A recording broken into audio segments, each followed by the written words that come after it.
সে অনেক দিন আগেকার কথা। হংসীপুর নামক একটি গ্রামে হীরা নামের একটি লোক বসবাস করত। সে প্রতিদিন সকালে উঠে মাছ ধরার জন্য নদীতে যেত। হীরা ছিল খুবই গরিব লোক। সে প্রত্যেক দিন মাছ ধরে যা রোজগার করত তাই দিয়েই সংসার চলতো।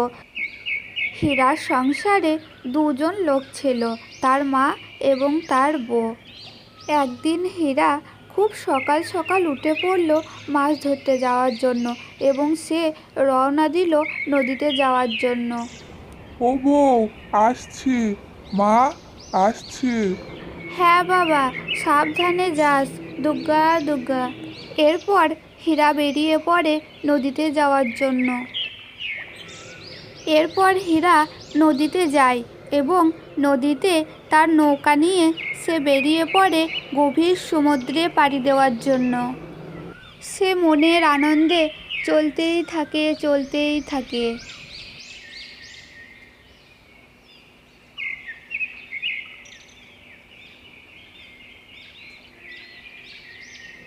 এরপর হীরা যখন মাছ সমুদ্রে পৌঁছালো তখন সে ঠিক করে এবারে সে জাল ফেলাবে। বেশ কয়েকবার জাল ফেলানোর পরও তার জালে কোনো মাছ উঠল না। এরপর হীরা তো খুবই হতাশ হয়ে পড়ল। আজও হয়তো তাদেরকে না খেয়েই দিন কাটাতে হবে। তখন হীরা ঈশ্বরকে ডাকতে থাকে এবং হঠাৎ তার জালটা একটু ভারী ভারী হয়ে যায় এবং তার জালে অনেক ধরনের মাছ ওঠে। তখন তো হীরা খুবই খুশি হয়ে যায়। এরপর হীরা যে মাছগুলো নদী থেকে ধরেছিল সেই মাছগুলোকে নিয়ে বাজারের দিকে যেতে লাগলো এবং সে মাছগুলোকে বাজারে বিক্রি করে অনেক পয়সা উপার্জন করলো আর কিছু মাছ তার বাড়ির জন্যও নিয়ে গেল। এই কথা শুনে তো হীরার মা এবং বউ অনেক খুশি হলো এবং তারা খুব সুখে শান্তিতে বসবাস করতে লাগলো।